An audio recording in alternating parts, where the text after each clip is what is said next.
And now I'm back with the helmet already, layered with at least 2 layers worth of Bondo.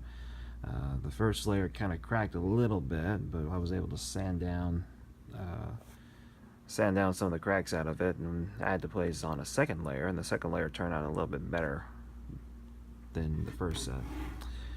And just showing you, giving you a good idea as far as what it looks like. As you can see right here, pretty smooth. I have not sanded it down yet, but I'm going to in just a minute with the second layer. And pretty much what you want to do is get it to where it doesn't have that crack look on it. It can crack, and I mean, it's just the way how it works with that chemical. And you can see right here with the abrasions, this is where I was sanding it earlier. And moving on, I did play a little bit on this, and it's a little thick but not bad. It didn't crack, so that's what's always important. We'll be smoothing all this out soon enough, so it's not going to matter what on there. And that's the one thing about this kind of stuff, is that whatever mistakes you make as far as putting on there, it can easily be sanded down, or it doesn't matter.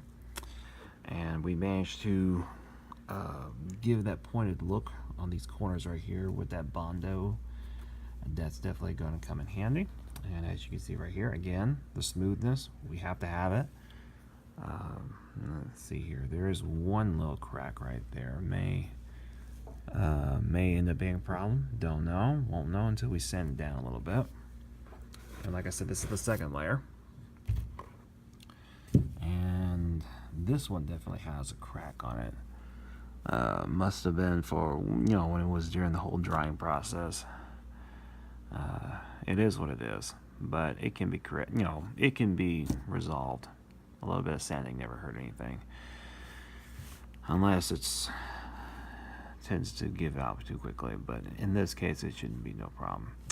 Anyhow, now I'll be using the sander in a minute, and I'm going to go ahead and show off what it looks like afterwards. And this is hopefully to a successful one, and then we'll see what it looks like soon enough.